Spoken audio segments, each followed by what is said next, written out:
గుజరాత్లో ఘోర విమాన ప్రమాదం దేశాన్ని షాక్కు గురిచేసింది. అహ్మదాబాద్లోని సర్దార్ వల్లభాయ్ పటేల్ అంతర్జాతీయ విమానాశ్రయం నుంచి లండన్ వెళ్లేందుకు బయలుదేరిన ఎయిర్ ఇండియా విమానం కుప్పకూలింది. టేకాఫ్ తీసుకున్న కొన్ని సెకండ్లకే సాంకేతిక సమస్య తలెత్తడంతో పైలట్లు ఏటీసీకి మేడే మెసేజ్ అందించారు. ఏటీసీ స్పందించేలోపు విమానం చెట్టును ఢీకొట్టి జనావాసాలపై కుప్పకూలింది. దట్టమైన నల్లటి పొగలు వ్యాపించాయి.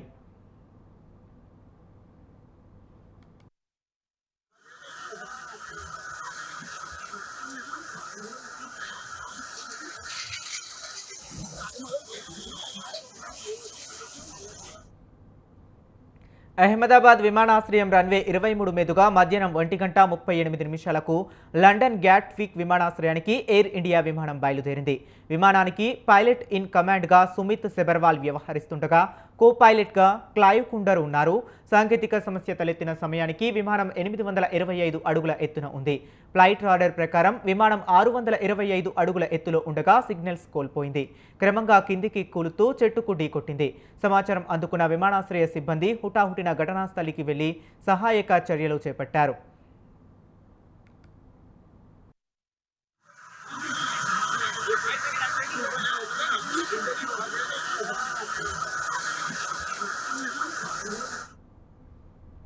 ప్రమాదానికి గురైన విమానంలో మొత్తం 242 మంది ప్రయాణికులు ఉన్నారు. వారిలో 169 మంది భారతీయులు కాగా 53 మంది బ్రిటన్ పౌరులు, 7 పోర్చుగీసు జాతీయులతో పాటు ఒక కెనడా వాసి ఉన్నట్లు ఎయిర్ ఇండియా వెల్లడించింది. బాధిత కుటుంబాలకు ఎప్పటికప్పుడు సమాచారం అందించేందుకు వీలుగా హాట్లైన్ నెంబర్ 1800 5691 444ను ఎయిర్ ఇండియా ఏర్పాటు చేసింది. ఎయిర్ ఇండియా విమానం కూలిన భవనంలో బీజే మెడికల్ కళాశాల హాస్టల్ నిర్వహిస్తుంది. ఈ ఘటనలో అందులో ఉన్న కొందరు విద్యార్థులు ప్రాణాలు కోల్పోయినట్లు సమాచారం. ఎంతమంది మృతి చెందారు, క్షతగాత్రులు ఎందరూ తదితర వివరాలు మాత్రం ఇప్పటి వరకు వెల్లడి కాలేదు. సహాయక చర్యలు ముమ్మరంగా కొనసాగుతున్నాయి. అత్యవసర సేవలకు ఎలాంటి అంతరాయం కలగకుండా సంఘటన జరిగిన పరిసరాలను అధికారులు ఆధీనంలోకి తీసుకున్నారు.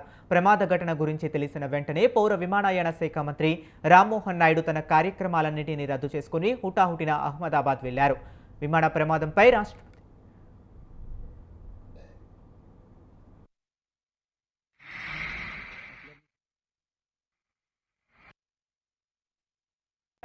రాష్ట్రపతి ద్రౌపది ముర్ము, ప్రధాని మోదీతో పాటు పలువురు కేంద్ర మంత్రులు, పలు దేశాల నేతలు తీవ్ర దిగ్భ్రాంతి వ్యక్తం చేశారు. సహాయక చర్యలపై మంత్రులు సంబంధిత అధికారులతో నిరంతర సంప్రదింపులు జరుపుతున్నట్లు ప్రధాని మోదీ వెల్లడించారు.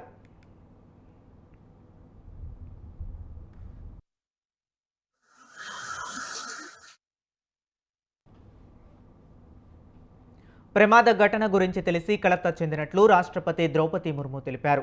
ఈ క్లిష్ట సమయంలో దేశమంతా బాధిత కుటుంబాలకు తోడుగా ఉంటుందన్నారు. లండన్ గాట్విక్కు బయలుదేరిన విమాన ప్రమాదానికి గురైన ఘటనపై బ్రిటన్ ప్రధాని కీర్ స్మార్ట్వర్త్ దిగ్భ్రాంతి వ్యక్తం చేశారు.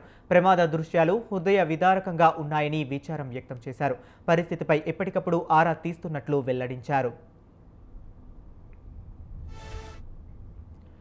ఇక అహ్మదాబాద్లో చోటు చేసుకున్న ఈ ఘటన మాటలకు అందని పెను విషాదమని విదేశాంగ శాఖ తెలిపింది. ఈ ఘటనలో చాలా మంది ప్రాణాలు కోల్పోయారని తెలిపింది. మృతుల కుటుంబాలకు ప్రగాఢ సానుభూతిని తెలియజేస్తున్నామని పేర్కొంది. మృతుల్లో ఎక్కువ మంది విదేశీయులు ఉన్నారని, ఘటనా స్థలంలో సహాయక చర్యలు కొనసాగుతున్నాయని విదేశాంగ శాఖ అధికార ప్రతినిధి రణధీర్ జైస్వాల్ తెలిపారు. విమాన ప్రమాదంలో గుజరాత్ మాజీ సీఎం విజయ్ రూపానీ సహా మొత్తం 242 మంది మృతి చెందినట్లు Ahmedabad police commissioner G S Malik తెలిపారు. ఎవరు బతికి ఉండే అవకాశం లేదన్నారు. ఈ ప్రకటన వెలువడిన వెంటనే ఓ ప్రయాణికుడు మృత్యుంజయుడిగా బయటపడ్డాడు. విమాన ప్రమాదం నుంచి రమేష్ విశ్వాస్ కుమార్ అనే ప్రయాణికుడు ప్రాణాలతో బయటపడినట్లు గుర్తించారు. విమానం కూలిన తరువాత ఎమర్జెన్సీ గేట్ నుంచి బయటకు వచ్చినట్లు అహ్మదాబాద్ పోలీసులు ఆలస్యంగా గుర్తించారు.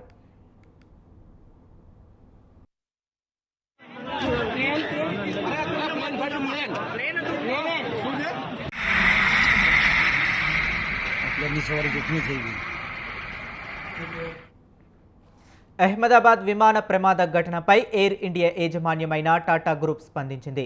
బాధిత కుటుంబాలకు ఎయిర్ ఇండియా చైర్మన్ చంద్రశేఖరన్ సానుభూతి తెలిపారు. బాధితులు, వారి కుటుంబాలకు అన్ని రకాలుగా అండగా నిలుస్తామన్నారు. మృతులకు ₹1,00,00,000 చొప్పున ఎక్స్ గ్రేషియా ప్రకటించారు.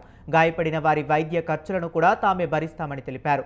బీజే మెడికల్ హాస్టల్ నిర్మాణానికి మా వంతుగా తోడ్పాటు అందిస్తామని చంద్రశేఖరన్ పేర్కొన్నారు.